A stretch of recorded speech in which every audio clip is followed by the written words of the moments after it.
Welcome back to the Current Comfort and Coffee podcast. I'm one of your hosts, Randy Dallaire, mechanical contractor, electrical contractor, and licensed boiler contractor in the state of Michigan. I'm joined here by... John Harvey. I am the master electrician over at Dallaire. That's it. That's it. What you thinking? So it's been a week since the last time we recorded. We've done a lot in the last week. We did... Tuesday, we did the Davison Career Expo. Right. Wednesday, we did a game night at your place. And then last night, you had a movie night with Don. No, it wasn't. It was just him coming out, yeah. You didn't end up putting a movie on? We didn't wind up. It wound up, he was coming out of a funeral for a friend, Gotcha. So it was kind of like... Not an Evil Dead 2 kind of night? No. Yeah. No, it's... What I think we were hoping was going to be a distraction was more of a vent. Yeah, after morning. Yeah. So, but it was good. He came over, he hung out for a bit, and then just kind of, I think we all just blew some steam. Yeah.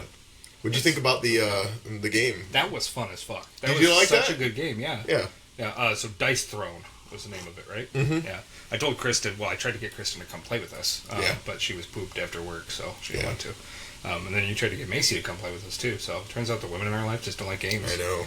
Which is crazy. If you look at the shelf of games I have down in my basement, I would say 95% of them were purchased by my wife. The funny thing is that my wife does like games, and she does like that game in particular. She's just scared of me. I get it. I think I'm an they're... intimidating guy. With me and Kristen in particular, we have our own separate things. Like, she really likes romance books. And believe it or not, I don't read a lot of romance books. Yeah. So for her birthday, we went to IKEA and a bookstore that's on Ford Road down there, right by. I can't remember the name of it. And it's very much it's just a romance bookstore. That's all they sell there is romance books. And it's very feminist inside. It's very it said like days since a man told us his opinion on romance books. It was like 22 or something. And I was like, okay, don't share my opinion on anything. Got it. Oh, I want to go in there now. So I looked at a few books and I found one that I thought looked interesting. Yeah. And I said, if I got this, would you read it with me? And afterwards, she's like, thanks for wanting to do stuff that I like doing. You know, she appreciated it. Yeah. Because, I don't hate romance books No, or something. I know. It's just very few of them are marketed with my, style of narrative in mind. I don't want the only thing to be about a love story when I'm reading a book. I don't mind that there's a love story in there in the same way that I don't mind if there's a sex scene in a TV show or a love interest in a TV show, right? Yeah. That's part of people's lives, but I need there to be... she's talking about this one, it's about these two hockey players that it's heated rivalry. They made it into a Netflix movie. It's super popular. It's a gay romance, but it's there's so much more to it than it's just not just two gay guys. They have this hockey championship and they're rivals, but they also have feelings for each other. It's complex, and if there's more to it than just boy likes girl, a Hallmark movie type thing, then I'm okay with that too. This one is about being stranded in the Alaskan wilderness, so I'm extremely excited to hopefully it's got some of the narrative effects of what that's like on top of whatever the romance is behind it. So kind of excited to read it. I haven't gotten to it yet. I'm still reading Dungeon Crawler Carl. What book are you on? The third one. I'm on the train one. The train one. What was the second one? I can never remember the second one. Maybe it is the second one I'm reading then. No, I think you're right. The second one is when they start meeting borough bosses and stuff in that fake city area with the fake. Oh, it's sky. it's a Skyfall. Skyfall. Yep. The second book was a Skyfall. Yep. Yeah. So I'm on the trains right now. They just I don't want to spoil it if any of our listeners are reading it. But start. So, yes, we did the Career Expo on Tuesday. Yep. What'd you think? I thought the lady Anna who did it did a fantastic job. Anna Wells is a mad genius. Yeah, I have done that out at the one in Lansing, the Career Quest, and that was a lot more students. It was most of the schools in the area, not just one. And it was very overwhelming.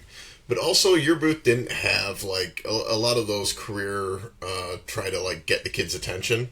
And I feel like it's a double-edged sword, because when you try to get the kids' attention to come to your booth, so they, like, you wind up drawing too many of them, and then none of them are asking questions or actually interested in what you're doing, and rather they're, like, there to spin the wheel. Right. Or touch the thing, or, exact. Yeah. Stress balls. We had seniors, then juniors, then sophomores, then freshmen. And the amount of balls that went out to each group was exponential. Yeah. Yeah. I mean, and it's funny because I was telling some of my other coworkers about the event, and I'm like, it's funny because the way they had it structured is we had the seniors earlier in the day, and you could tell they were geared towards work and what they were going to do, and they were. And then they got younger and younger and younger as the day went on. I mean, by the time we got to freshmen, the guys, the freshmen are coming up and they're like, we're trick-or-treating. They're just... The one kid came up with his glasses on and then took his hoodie and his glasses back off to try and get another one. To pretend he wasn't the same person. He came out the first time. I said, now this guy looks like a future electrician. Then we picked on him for a minute. Then he walked away, came back without the glasses, and I said, hey, this guy looks like a future electrician. Yeah, they're in that clowny stage of freshmen where they just, It was funny because all I had to do was describe what he was acting like, and Noah's like, oh, that's so-and-so. Yeah, I know him. Yeah, that's funny. No, it's always fun. Like, I would have, in ninth grade, there's no way I would have taken a career fair seriously. The point of having such young kids exposed to that anyway is to just open their minds a little bit to the idea that, like, there's something after this, right? Like, this high school felt like that was the rest of my life in ninth grade. And by 10th, 11th grade, I was like, why the hell am I still here? I don't want to be here anymore. So, like, hopefully some of these kids, I'll see them again next year, and they'll be in the group before that, and they'll be a little bit calmer, just like the group before that was. But, like, we had a couple juniors come up during the 10th grade session. I saw him again. I was like, hey, welcome back. He's like, what are you talking about? I'm a 10th grader. Oh, yeah. Oh, sorry. You just look familiar, man. Yeah. They got personalities. Yeah. That's for sure. It was fun. I don't mind any of them. And it was, a lot of them were just honest. That, like, I came here to get a squishy ball. Yeah. My favorite were the ones that, like, kind of, like, played with the squishy ball while they're like, so what's this all about? And the whole time you're talking to them, they're looking down at the squishy ball. And then you can tell they didn't hear a damn thing you said. They'd be like, can I have the squishy ball? Yeah, thanks. And then they'd leave. It's like, okay. I reached a point when they started doing that, and once they touched the squishy ball, I'm like, you can have that. You don't have to pretend. And they'd be like, thanks.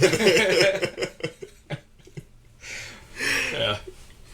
Let's just be real with them, Yeah, it's like that's fine. They're just future adults. Yeah, it's okay. It's like, if you have questions you need me to answer, I'm happy to answer them. But you also, yes, you can have a pen. Yep.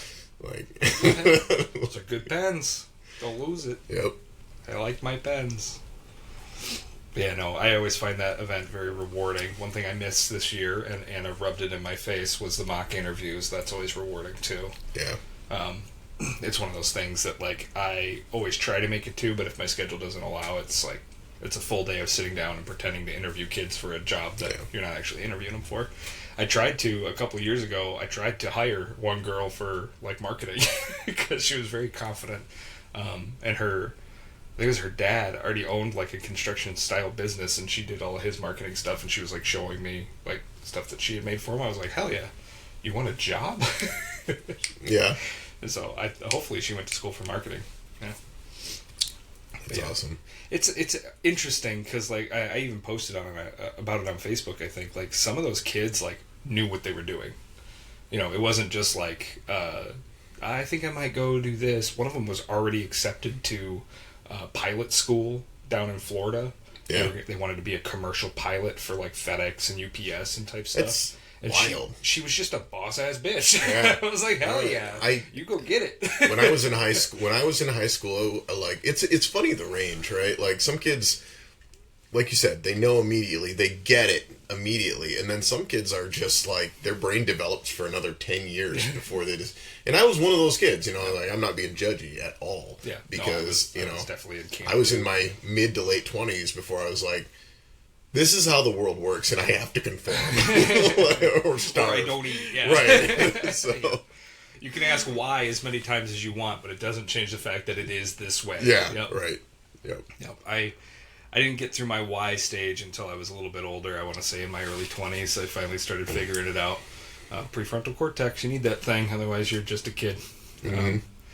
So yeah, I made a lot of mistakes and major life choices and decisions and stuff that maybe I shouldn't have at such a young age because I thought I knew how the world worked or how I'd prefer it worked, and it didn't actually work that way. And yeah. If I could go back, I wouldn't change anything, though. I'm happy with my life now, Yep. So, it all happened for a reason. After a while, you just realize you're winging it. Yeah, everybody is. Now that I'm in my mid-30s, I've realized that my parents had no idea what the fuck they were doing. Yeah. And neither did theirs, Yep. and neither did theirs. Everybody's just kids that all of a sudden have responsibilities. Yep. It's funny how you perceive the world when you're younger. The way I looked at my dad was, because my dad was a disc jockey for, he was a radio personality, Mm-hmm. so he knew a lot of people, and he was very social and outgoing and successful, and Mm-hmm. And here I am, this like 18-year-old kid who's like awkward and can barely, what I mean? It's like, what did I do wrong? And then you realize, it's like eventually you just get it. It's everybody deals with the exact same problems, and most of the adults have no idea what they're doing. Yep. They're just The ones that say they do are lying. Yeah. A lot of the time, yeah. And they're politicians. Yep. Cut. Eat them. Eat the rich. All right, and then after that, we played board games at your house on Wednesday. Went over to Tenacity. Yep. Had a couple. So yeah, Dice Throw.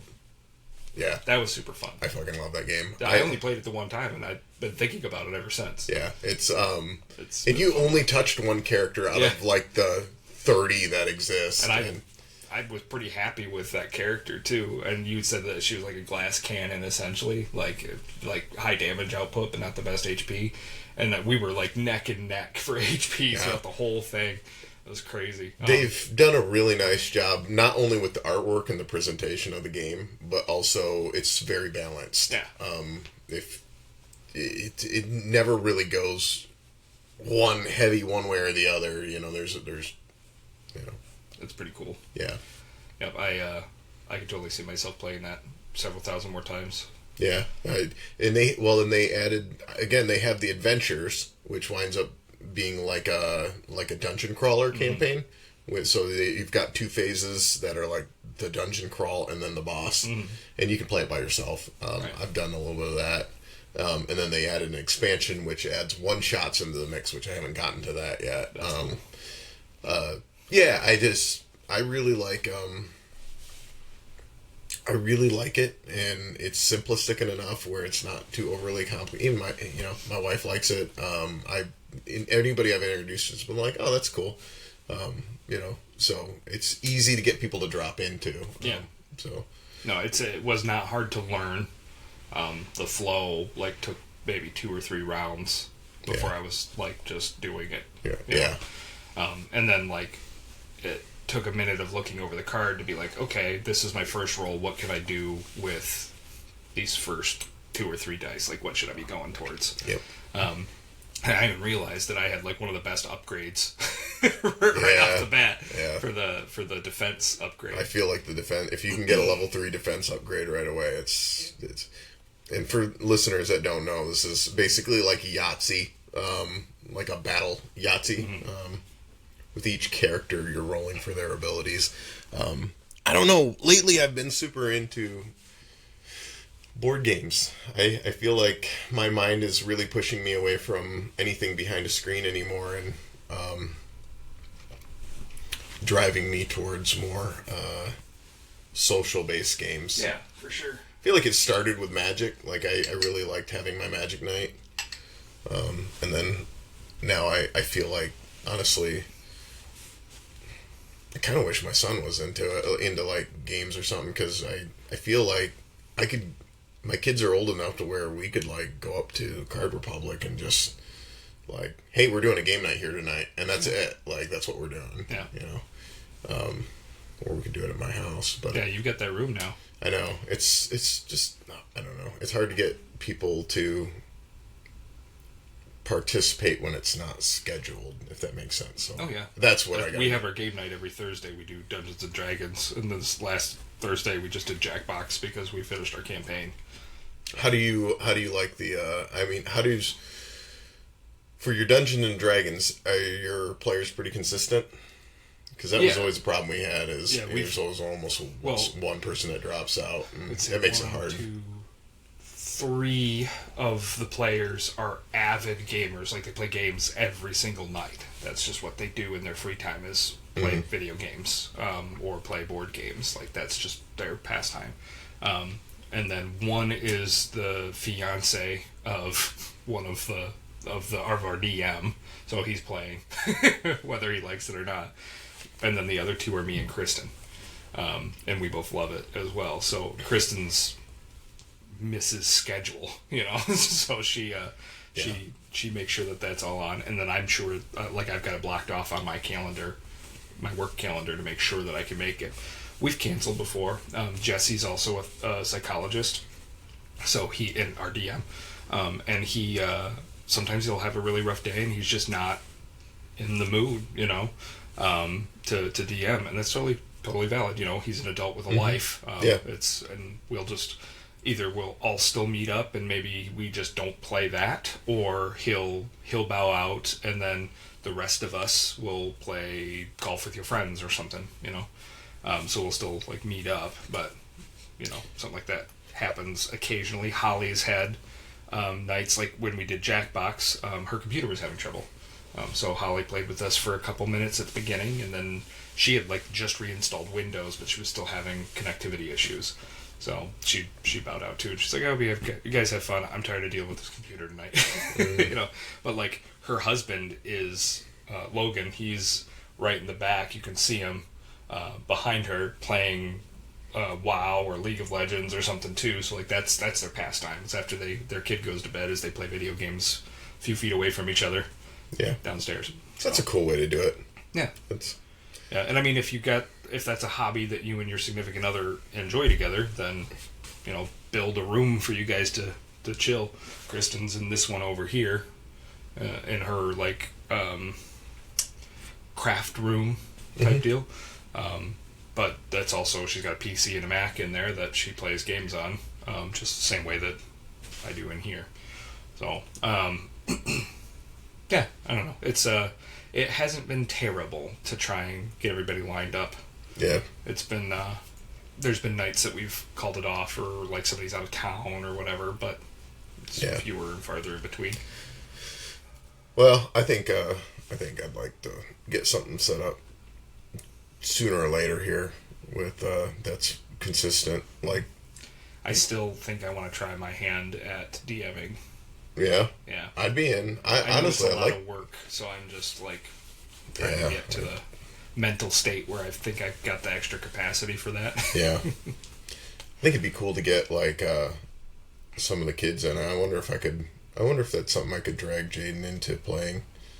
I feel like, I don't care who you are.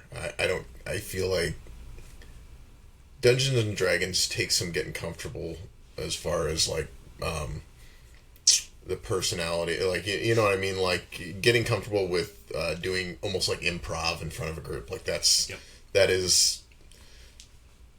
But I don't think there's ever been like a better time I've had at doing anything ever. when you get laughing because of, somebody did something crazy. Oh my god, there was this one moment in D&D where we were in like the first dungeon. It was just the introduction to my brother's campaign, and one of the girls that was with us, her whole goal was to like find animals, and her character was built around talking to animals, and she wanted to befriend animals, and we get to this altar, and she had found like a number of rats during the campaign or during the dungeon to befriend, and we're sitting there at the we get to this altar, and it's like it looks like some sort of blood sacrifice or table or whatever, and before anybody could say anything or even think, one of the players says, "I pick up her rat and I smash it with my warhammer." And you just hear in the background, "No!" And I remember laughing so hard. It's done. All right, you give me a dexterity check. You give me an opposed dexterity check. Let's see if you can get a hold of this rat. Yeah. It was exactly what we were supposed to do. More or less. This was by design. Right. But yeah, I mean, just that group of people. I mean, the things that people do are hilarious. It's been interesting watching listening to the Dimension 20. I've been listening to that Fantasy High. I'm like 4 or 5 episodes in, and just some of the things he does, like the combat during the car chase, was so badass. I'm like, what a cool, flexible way to do combat. Like, I love that. Yep. So it's been very cool to like see the. And Fabian gets that bike. Yeah. It's cool. Yeah. The sexy talking bike. Yeah, the demon bike. Master. Yeah. Yeah. No, that's one of my favorite. I like how you can tell some of those ideas just spawn in the moment, and he's like, "That's badass, we're going to roll with it." Mm-hmm. Although the doing of the U-turn, and it's like, it's like, then they get a poor roll. It's like, well, I got to fuck all you guys up now. Yep. He, I don't know, I feel like there's a few DMs out there that really get it when it comes to campaigns. Like, it is about telling a story. It's not just about game mechanics or winning, right? I just got finished listening to season 1 of Dungeons and Daddies, and not everything turned out perfect. It worked out in an amazing way for the story, but it wasn't some happy ending. It wasn't just a happy ending. There was happy parts to the ending, and I'm not going to spoil too much in case anybody wants to listen to it. I'm going to listen to it. So. Oh, it's so good. Yeah. Yeah, talk about crying.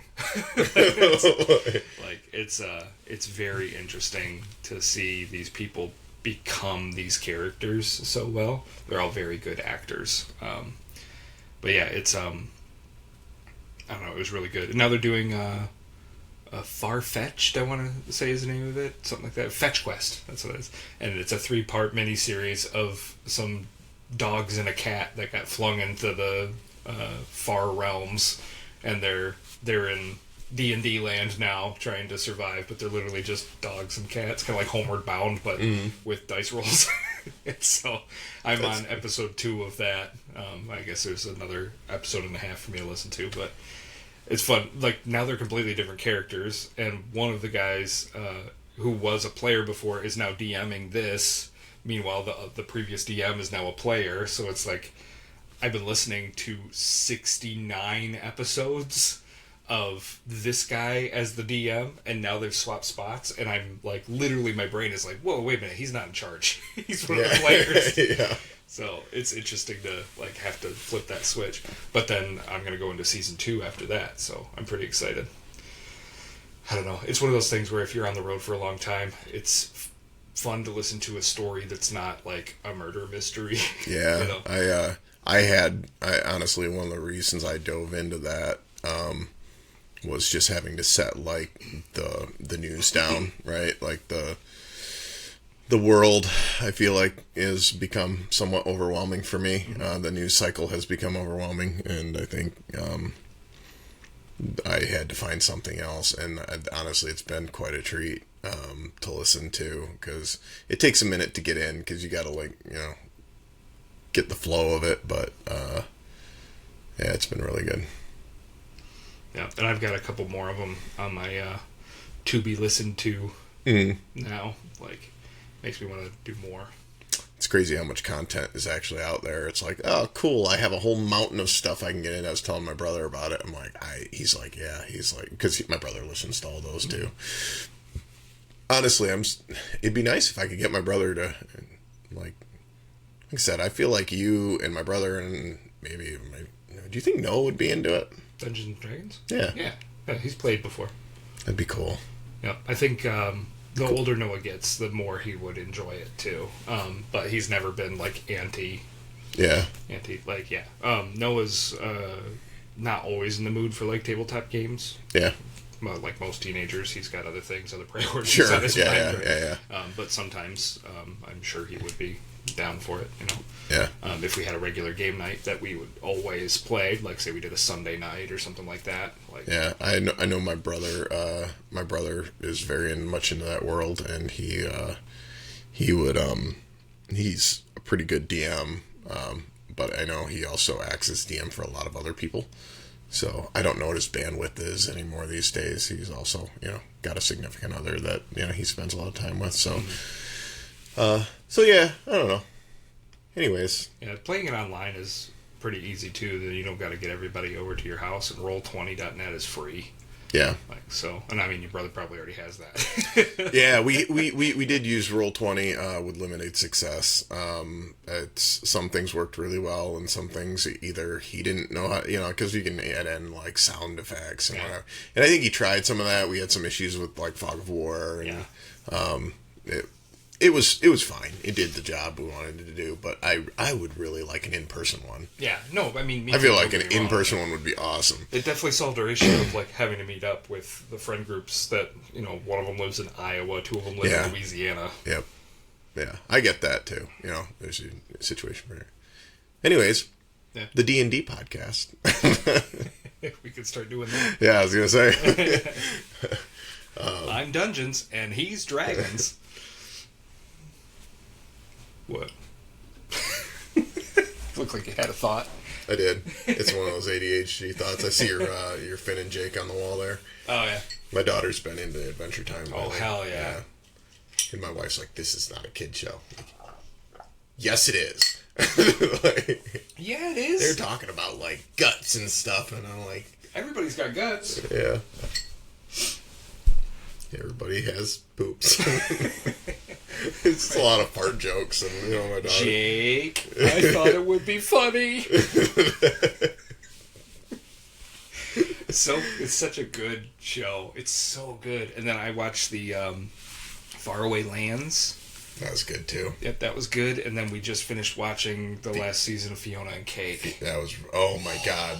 I feel like Fiona and Cake might be one of the best. Yeah, no, for sure. Well, what they did is they took this universe that already existed and they improved upon it. Yeah, well, they brought back all of like fan service, but like they brought back some of these like favorite characters. I feel like one of the problems Adventure Time had was that a lot of the there was a lot of nonsense in the in between. Which was a good thing and a bad thing, right? It took away from the story. It almost like there wasn't meant to be a cohesive storyline at first. And then, like, third season in, they're like, okay, we're going to give it a cohesive storyline. Oh, yeah, The Lich. But if you look at it, you can see hints of all the stuff that's been going on since episode 1. Yeah, yep.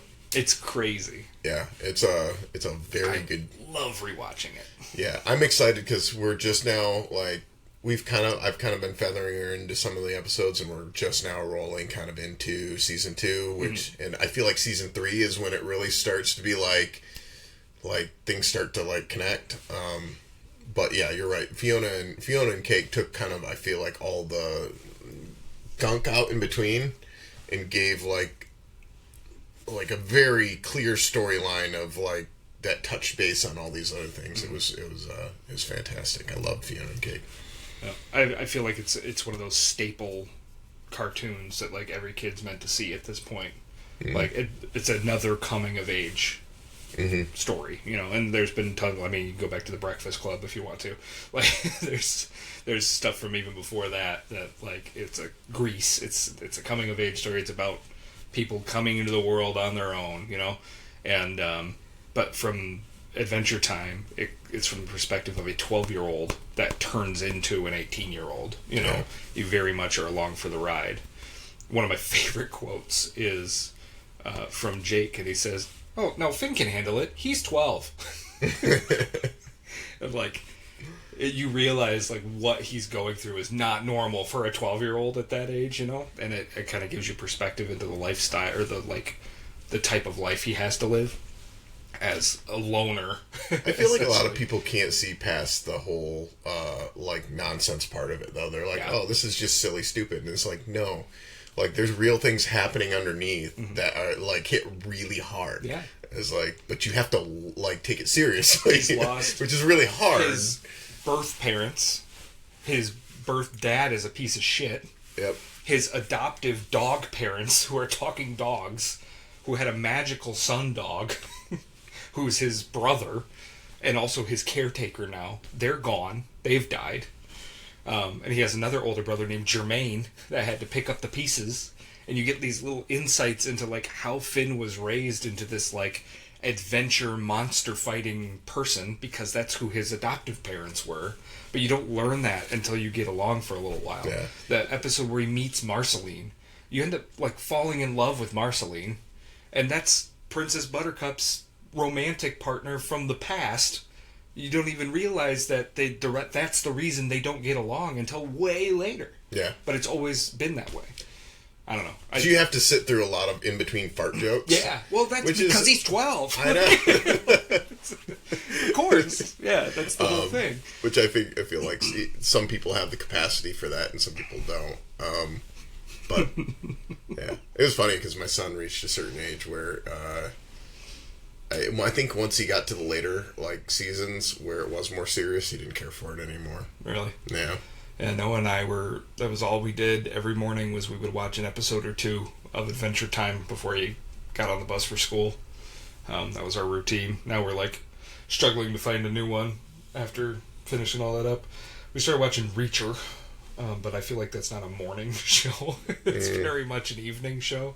Lots of death and sex and that, so try to keep that our mornings light. We've been watching Markiplier play video games now that he's releasing more videos after making Iron Lung.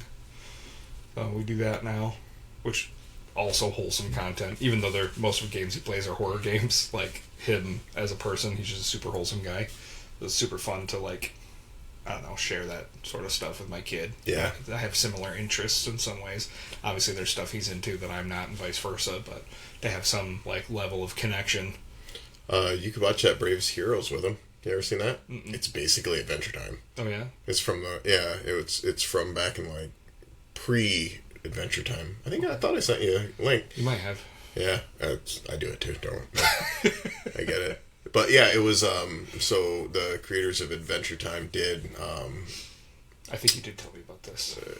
It was called The Bravest Warriors, and it's the same level of chaos. I haven't gotten all the way through the storyline. I watched the first season, but it's pretty good. It's worth watching. Bravest Warriors. Bravest Warriors, yeah. I'll send you another link. I'll add it to my list. I have a list on my phone called Media to Consume. Yeah, it's an Adventure Time parallel, I would guess. Right now I've got a couple books on there. Shows. I want to watch Person of Interest, Blind Spot, Mr. In Between. I already watched Fallout, so I got it checked off here. The Good Fight, Better Call Saul. I've been getting clips of Better Call Saul in my algorithm, and I realized that I think I would really like that show. I heard you don't have to watch Breaking Bad in order for that show to be good. Yep. Legion, and then now Bravest Warriors, and then movies. I had Palm Springs. Watched that. Hilarious. So good. And Andy Samberg, SNL guy, or the guy from The Lonely Island. Oh yeah. Yep. And then Adopt a Highway and Promising Young Woman. I think both of those just came out recently. And then I've got a game called Heroes of Barcadia that you told me about. I did? I think so. I don't think it was me. It's a drinking game. Oh, I've heard of this. My neighbor told me about this a long time ago. It's a drinking game. That's not really media to consume. Well, I guess it's a physical media. I guess, yeah. Fair enough. I could change it to content. We can play this on. Let's play this on Wednesday. Let's just start doing tenacity nights from my house. I get fucking drunk and play. Right. Instead of going to tenacity, we'll just go to my house. Yeah. We'll swing by there or grab a couple growlers. Yeah, and off we go. And tacos. Oh my god. Oh man, once the taco cart's open, I'm gonna be there all night, eating more and more tacos. Yeah. I will buy this. I will buy this. You don't have to buy it. We can buy this. Okay. Let's play this. It's like a party game of dungeon exploration and drinking. Yeah. That's fucking looks like a blast. Yep. And you put anything you want in the cups. We could do beer, we could do wine, we could do kombucha, we could do water, so like anybody can play with us. Okay. I'm buying it right now. What about that video game you wanted to buy? I'm not getting the video game now. Like, I have $100 from my birthday sitting in, they're meant for running shoes, which I haven't done in 2 weeks. You haven't ran in 2 weeks? I am off. I got a treadmill downstairs. You want to use it? It's not... You could do it in your hay boots. Okay. All right, let's do it. Like right now, but we got to keep the podcast going. Yep. Yeah, I don't know. I've been off the, I don't know, I've been dealing with, I think, some personal stuff. I think the weather change has had an effect. I think I just, I need to... Sometimes you just don't feel like it, and that's okay. Yeah, Yawning on the podcast? I've been, I feel like I've been trying to catch up with my own sleep schedule, and, just a certain again, I feel like you and I had this conversation about like everything feeling like it's up in the air. Just has a constant presence of anxiety in my life. And I think once that goes away and things solidify, it'll be better. But yeah, I haven't been running, and I need to get back to it. But any runner will tell you once you fall off the horse, like it is a thing that happens. Like once you kind of get away from your regular routine, like it's hard to get back to it, but I don't think I'm so far away from it that I can't get back to it yet. So, I mean, you're talking to a guy that fell asleep at like 3 a.m. last night because I watched Almost Famous movie, and I thought I could put it on and like fall asleep to it, but it was so interesting. I just watched the whole movie. And I was like, oh shit, it's like 2:45. Yep. That's why I don't know if you were there for that conversation, but I was talking about melatonin with Andrew, and I'm like, he's like, what did he say to me? He's like, do you know what the long-term effects of that? And I, without missing a beat, I turned to him and I said, I don't care. Better than not getting sleep. Yeah. Well, I feel like for like melatonin, a regular sleep schedule to me is like the most important. Like if I don't have that, it messes me up in so many different ways. Like I lose my workout schedule, but yeah. I'm a night owl, and that's my normal circadian rhythm. Mm-hmm. So it's tough to also be in a profession that rewards getting up at 6 a.m. to go accomplish stuff, because I want to be up till 2 or 3 a.m. doing fun stuff. I don't know why that is. It's just always been that way. Yeah. And I know that it's normal. Like some people are morning people, some people are night owls, and that's just the way it is. Like their circadian rhythms are built to fall into that category. But I live in a world where it's not rewarded, so it's a little bit hard. But I try to, not lose sleep if I can, because I know that for like every hour of lost sleep, it's like 10 minutes off your life or some craziness.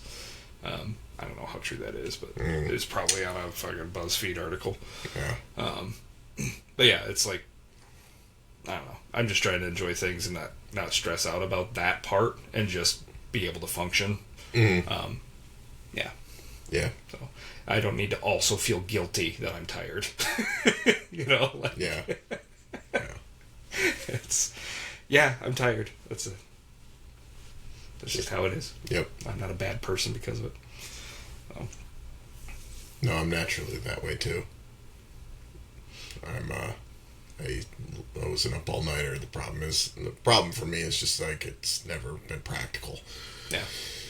Because of kids and work and family and everything in between. So. Yeah. But. Man, we're really off script for this. Well, I mean, the only real subject that I wanted to bring up was that Reddit post. Oh. God.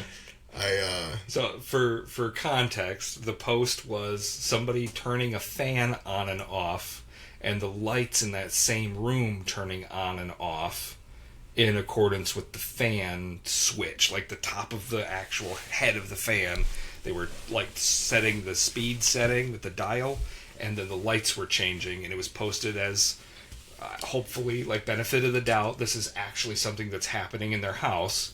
And I don't know if it was the Ask Electricians subreddit. I can't remember which one it was. Yeah. But, like, I sent it to John because I thought he might think it's interesting. Like, wow, this is a weird phenomena. And your response... Okay, I'm just going to read your response. So I did not realize I was going to trigger you. But, let me find it here. Every answer on that forum was breathtakingly stupid. Yep. I'm going to go in swinging in the comment section. Is that why you sent this to me? Your response was content generation. Yes, content generation. I kind of laughed because I'm like, yeah, that's kind of what this felt like. The response in that was so bad, and it was like, it was the top one too. It was I the know. most upvoted. Well, it was. This is a classic open neutral. The top and bottom outlets in your receptacle are being fed separately off of both 120 volt legs. The faulty neutral connection. Okay, stop right there. Hold on. We're gonna stop it right there. As an electrician, let me tell you how many times we ever take both legs of your service panel to 120 volt location. Never fucking happens. Very specific, unless at some point there was a 240 volt plug. That doesn't happen. Okay, go ahead. Continue. The faulty neutral connection means that the fan and light are essentially connected in series on a 240 volt supply. Stop. First of all, no 240 volt supply. No. There is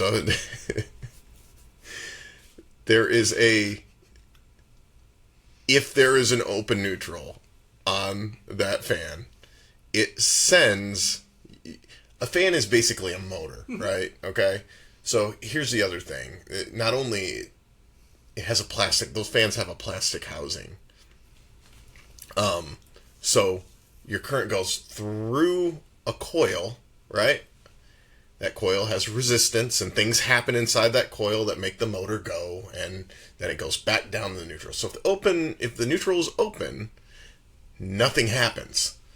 Period. They're not connected in series. That's a fucking lie. Even if those electrons have to move back and forth on the wire, and if it's broken at any point, they can't do that. Yeah, there's no completed circuit. Now, if there was a ground fault, and that voltage was going into in a ground that was ungrounded, it turns into a whole nother series of, like, these things could happen. Also, like, just to kind of put this at the top of the list, usually the simplest answer is the right one. There's probably somebody on the other side of that camera flipping the switch behind him. And just, you know what I mean? Go ahead, I'm sorry. No, you're fine. I'm looking at the timing of the switch. And, like, maybe it's just him with his other hand, you know? Yeah, I don't want to call people liars on the internet, you know? Like, it's... Yeah, but a lot of people on the internet are liars. Oh, shit, that's true. You know? A lot of people just do things on the internet to get people to interact. Which is like, that was my first thought, is like, okay, the guy's flipping a switch behind him, like, look at this funny thing that's happening. He also posted in the the first one that I sent to you was in the electrical subreddit. He did also post with no video in the Ask Electrician subreddit. My fan's on and off switch powers the light plugged into the socket adjacent to it. What the fuck is going on? When the fan is in the on position, the light goes on, but the fan stays off, and vice versa. When the light switch on the wall turns on, the thing reverses. Light stays off, and switches on and off the fan. There's one response that says, sounds like it's hooked to a 3-way switch. Get a combo stack switch and a big bang boom, shit's fixed. Hold on. Can I read that one? Yeah. I gotta. My fan's on-off powers. My fan's on-off powers the light plugged in the socket adjacent to it. Fuck is going on?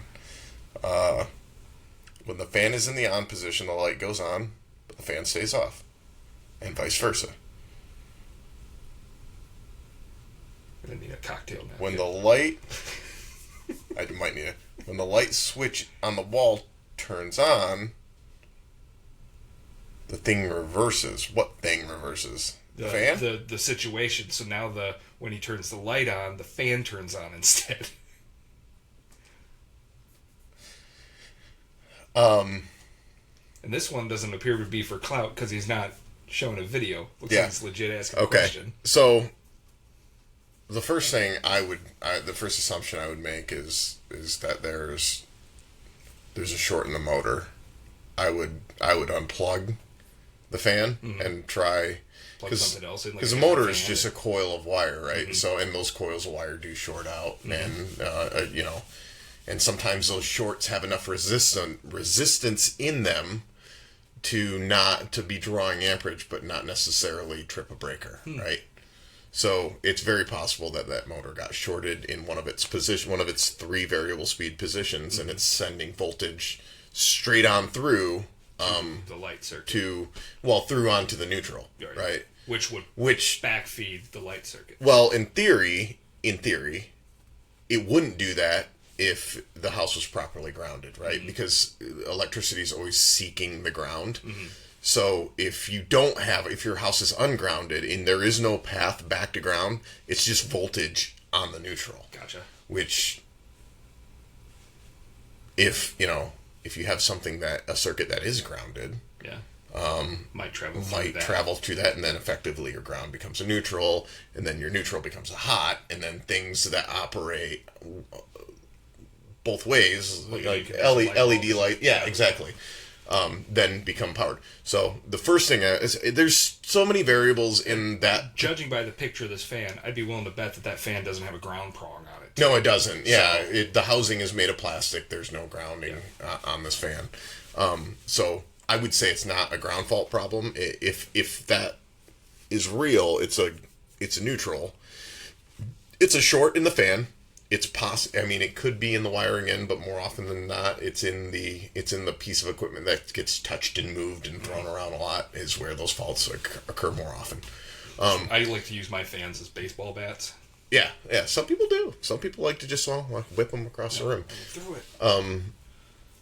The first thing I would do, because there's so many, is go and make sure that all the grounding, the bonding is done properly in the house. That I would check to see, a weather, because that light would not do that if there was a proper grounding inside the house.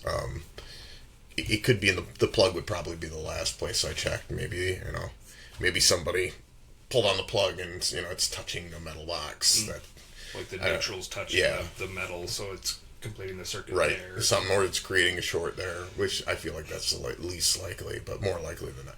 But listening to this guy talk, I think the first response. The first response, it made me so mad, because it's like, I've met so many electricians that confidently incorrect, and they literally make everybody else dumber because of like the way they talk. You know what I mean? And that drives me nuts. Yeah, this kind of fault is especially dangerous on a system-wide level. Broken neutral at the main panel meter box transformer, as the loads can be severely unbalanced. This can cause dramatic failures of devices around the house, which is very dangerous. Yeah. Well, you missed the whole section in there where he talks about like being connected in series and in parallel and getting different voltages, and it's like that's not how alternating current systems work. You know what I mean? Like, right. Just an outlet tester would tell you if it's an open neutral. Yeah, everything for the most part, everything in an alternating current system is in parallel. Mm-hmm. Like, nothing is in series. It's not a circuit board. It's, Yeah. Yeah, he got 3 awards for that, 309 upvotes. And then the next response is outstanding reply. Good show. Yeah, it is a good. No, it's not. It's a bad reply. I know. He has no evidence. You say open neutral, but would current flow in that case? It seems to me like the neutral side of the outlet are acting as if they're tied together. Could you explain further for me? Yeah, this happens specifically when a neutral breaks before a shared point. That way the 2 circuits on either phase are still tied together but don't have the anchor point, neutral, to keep the voltage on either circuit at 120 volts. So a shared neutral between 2 circuits on opposite phases is a key factor for these symptoms to occur. I see what you're saying. The neutrals are being tied together and sent to the box, but the neutral going to the box is open. Gotcha. Thanks. Does that make sense? Parts of it, but ultimately no. I mean, if what I'm hearing is if the neutral going back to the panel, yes, it could be backfeed. But he's right. If it's in an open neutral, power can't flow. Power can't flow. It's got nowhere to go back to. If it's got nowhere to go back to, and if the light turns on otherwise, then it's not an open neutral. It's going back to the fan, but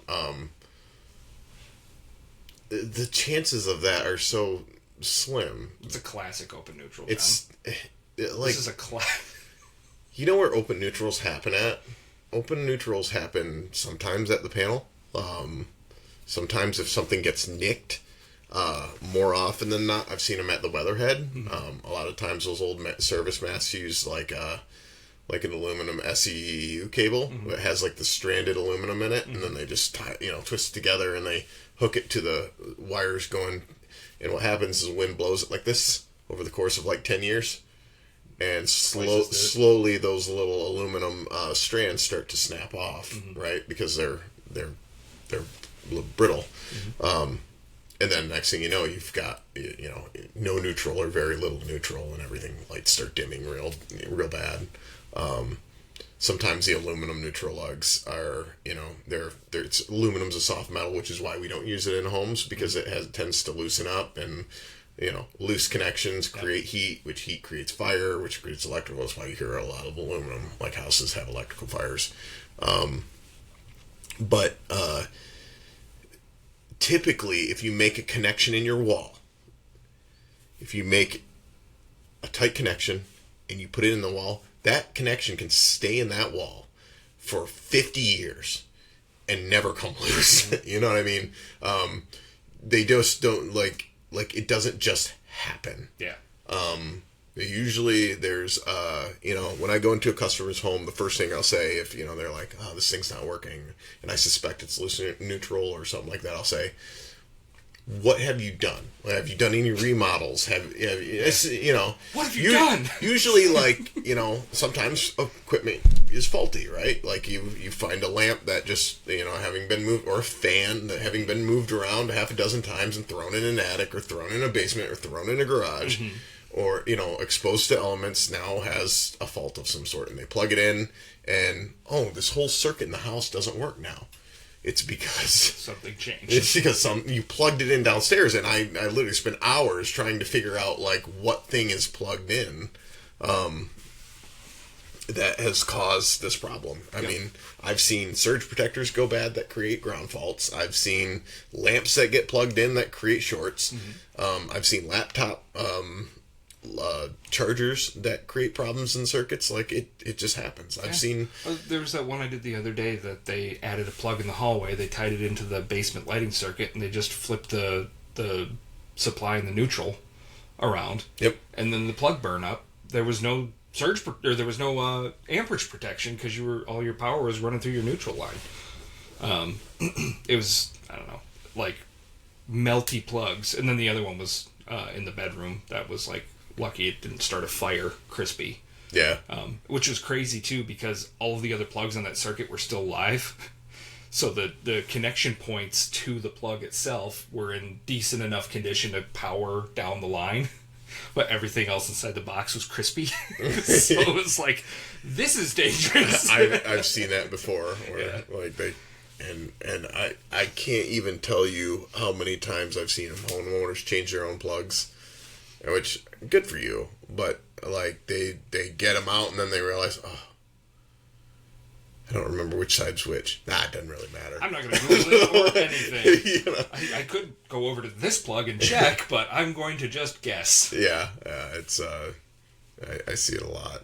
But yeah, I mean, you know, for somebody to confidently state, yeah, classic loose neutral inside where? With no other diagnostic criteria other than a video of somebody flipping the switch and the light turning on and off. Yeah, it's. Yeah. And then what? And again, this is the internet nowadays, and a bunch of people behind him going, "Well said. You must be right." I'm going to continue to watch. That's horseshit. And see if that person posts an update after an electrician comes out, because I imagine they're not going to try and fix it themselves. Yeah. So. Well, here's the other issue: is that I'm sorry to tell everybody here. Good show. I'm very sorry to say that so many electricians are horrible at their job. Yeah. They just are. It's the reality. Like, yeah, you can know about like grounding rules and stuff with not knowing how electricity actually functions. Yeah. If you know a good, knowledgeable electrician, hang on to that person for dear life. I mean, buy them lunch, invite them to your kids' birthday parties, because that's selfish. You're just asking people to invite you to their birthday parties. No. I want to do a birthday party. I feel like that's how I feel about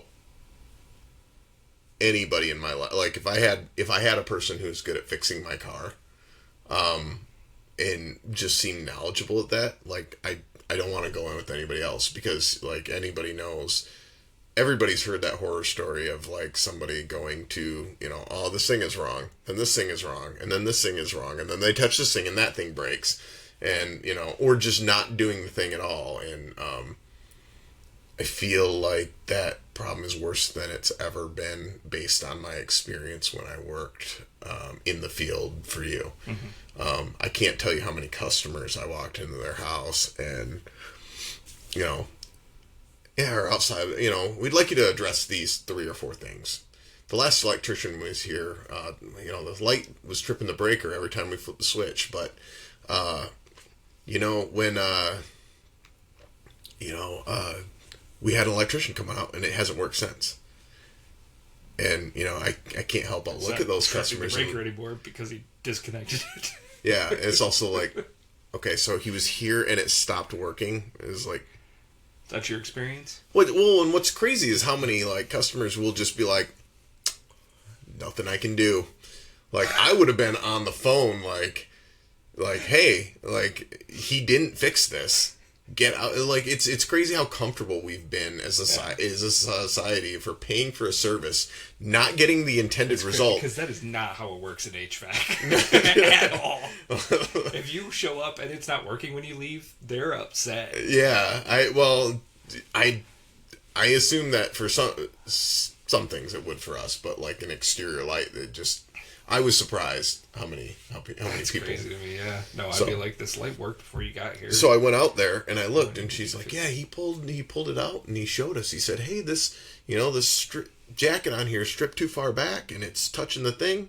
He's like, and then he fixed it and then he left. I was like, well, he didn't fix it. The light doesn't work. He also didn't test it. And I went out there. I opened it up. He had disconnected the wire, the switch leg that was coming out of the house, and shoved it back into the house. He wrapped it in tape, shoved it back in the house. Fire hazard. Then he hooked the light up to the wires that go up to the photocell, which is a switch that's up there, right? It's no not power going it's to not it. power coming down. It's power going up through a switch and back down. So they just hooked the light to that, and it'll come on later tonight.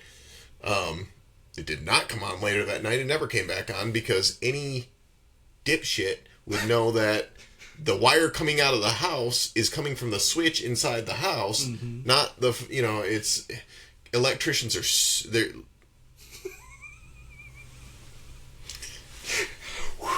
Down the back. down the back. There are so many bad tradespeople out there. Yes. And it doesn't apply just to my trade. Yep.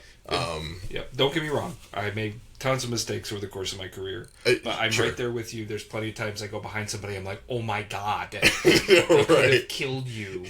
Right. This is disconnected. You can't leave it like this. Why isn't this... Oh my God. Yeah. I don't even have a specific example, but I've ran into so many situations where somebody's thrown in a furnace, like at a rental property or whatever, and the vent's not even hooked up. There's a water heater in the basement with no venting on it.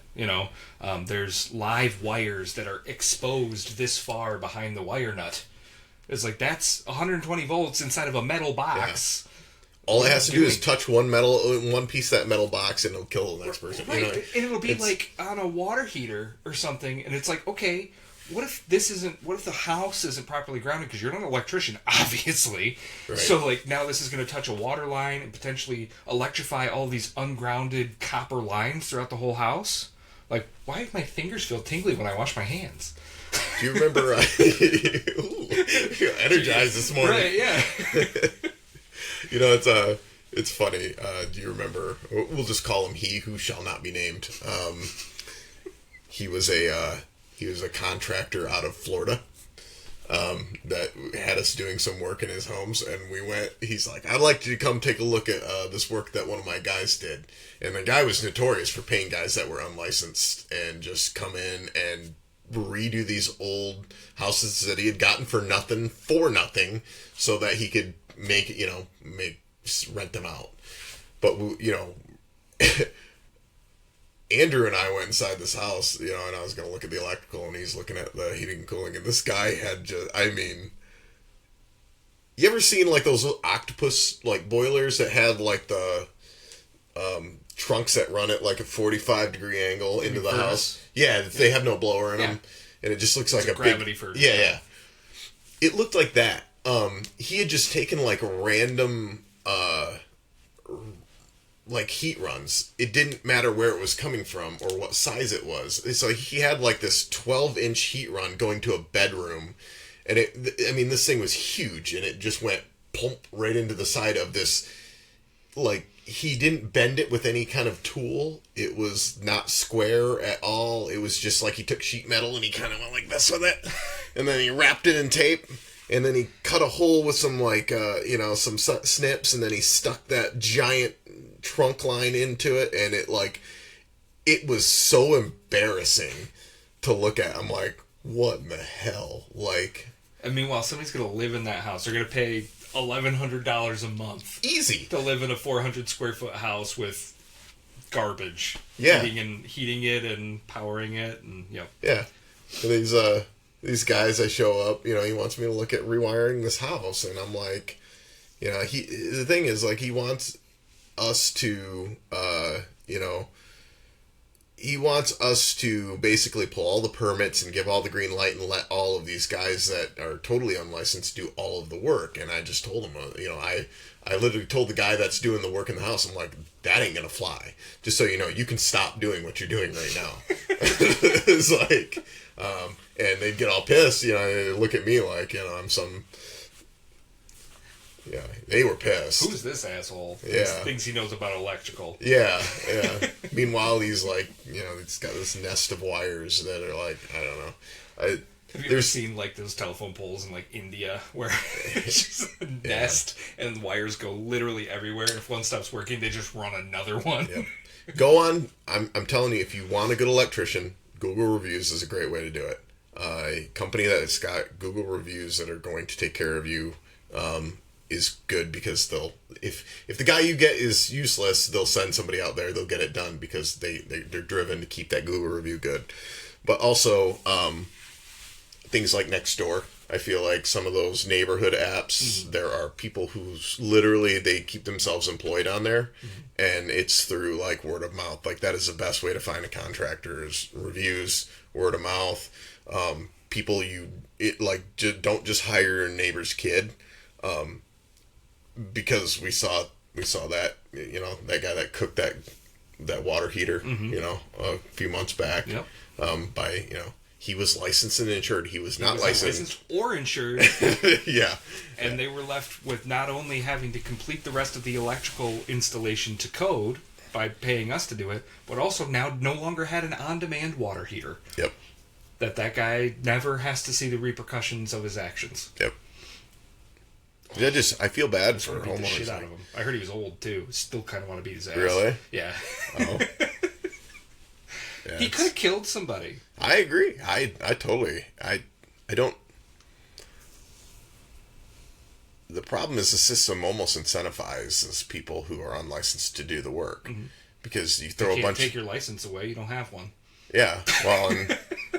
Yeah. Exactly. And the cost of permitting, is just another hurdle.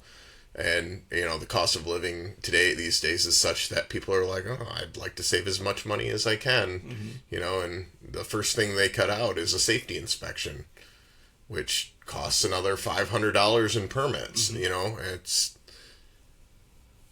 It's hard to blame them, but, who ultimately winds up paying the repercussions of that is you and I, who are trying to run a business, who, and do things safely for people, and the homeowners themselves, who now are, walking away from their own safety inspection so that they can save extra money, so that the government can't get their piece. Because I get it. I get why the decision is made the way it is, but all I can say is that if you do that, trust who's coming into your house, because if your house burns down because you hired somebody who came in and didn't know what they were doing, and the insurance finds out that there was somebody in there doing it, like, this is very quickly going to become your problem. There was another thing, is like, it's not like they could use their homeowner's insurance to cover the new water heater or anything. Well, he could have. I told him that. I called the homeowner and I said, "Hey, yeah, they've got lawyers." I was like, "Hey, just so you know, you can file this as a claim. You can go. The insurance company will go after the guy who was in there." They're like, "No, we don't really want to do that." I was like, "Oh, good on you, because I wouldn't have. I'd rather pay thousands. I'd have thrown that guy far. I would have thrown him under the bus immediately. Like, you said you were licensed and insured, and you lied. Like, you owe me $10,000 and." I would have gotten a brand new water heater. I would have happily put in a brand new on-demand for it. And charged out the nose. The guy was the person that damaged it. I don't know. It was super frustrating to see him in that. And then, we did the best we could to make sure it was as affordable as we could, because I felt bad. So they ended up paying essentially what it would have been a full price for us to do the electrical. Because we had to redo some stuff and, make sure their work met our standards. But then they had to pay on top of it extra for a new tank water heater. They lost their on-demand water heater, which, to be completely honest, was not installed very well. So, that was not properly put in anyway. So I'm glad that we got the chance to make it right. I would have rather made an on-demand right for him and had that jerk-off pay for it. Were we supposed to do a 1:30 FaceTime call? Yeah, like 1:30-ish. I told him we'd be done around then. Okay. So I didn't know where we were at as far as our time. I don't know. We're a little bit over an hour, I think, at this point. Yeah. We had some cutout couple points, things to cut out. So I was just making sure the content ran on. Yeah. I feel like I feel like this particular episode has some we veered off track, I think, with the Dungeons Dragons board games. Oh yeah, for sure. But it's our podcast, though. Yeah. If they don't like listening, I actually like that content being. I don't know. I feel like we might have a little bit of.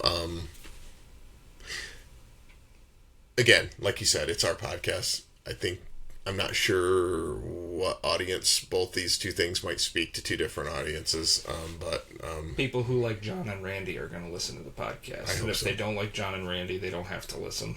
Yeah, I'm not trying to seek out to entertain a specific subset of people. This is literally just me and you hanging out and recording the conversation for others to join in on. So I'm so unconcerned. Cool. And that doesn't mean I don't care about your opinions. Feel free to shoot opinions over if you guys have any or questions or whatever, because it gives us stuff to talk about. But also, you can criticize us if you want to. I don't really care. Yeah. So, yeah. Classic open neutral. So, but yeah, no, we can wrap it up there, and we'll just hit it up next week. Yeah. Cool. Yeah. Well, this has been the Current Comfort and Coffee podcast. Thank you for joining us today, and we'll see you in the next one. Later. Peace.